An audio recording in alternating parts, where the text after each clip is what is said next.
کردم ز سیر گلشن و باغ و گلستان، گلی عشقی نچیده گریه کردم، به دردم آسمان ها گریه کرده، تمام ابر و باران گریه کرده، هزاران قطره اشکم مثل دریا که هر دریا به دردم گریه کرده، کتابی خاطراتم پاره کردم، مرا در عاشقی آواره کردم، به من درس وفا و عشق دادن، دل او راز سنگ خاره کردن، به تنهایی نشسته گریه کردم، به روی کس ندیده گریه کردم، ز سیر گلشن و باغ و گلستان، گلی عشقی نچیده گریه کردم.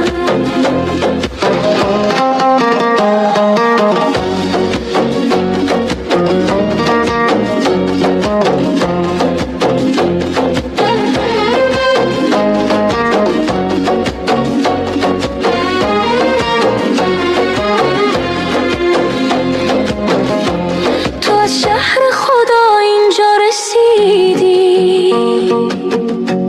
که در کوه نگاهم خانه سازی، مرا عاشق کنی با چشم نازت، زمن یک عاشقی دیوانه سازی، دلم در قصد آزارم چرایی گلام، گر نیستی خارم چرایی، تو که باری ز دوشم بر نداری،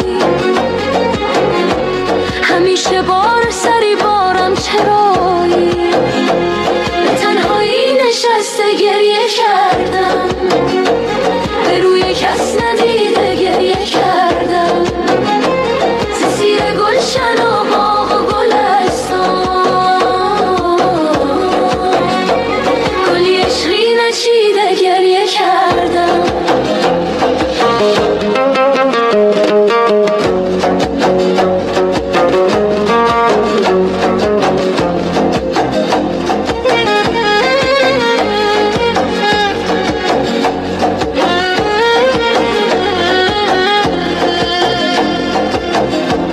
به سودای تو سودا میره از یاد،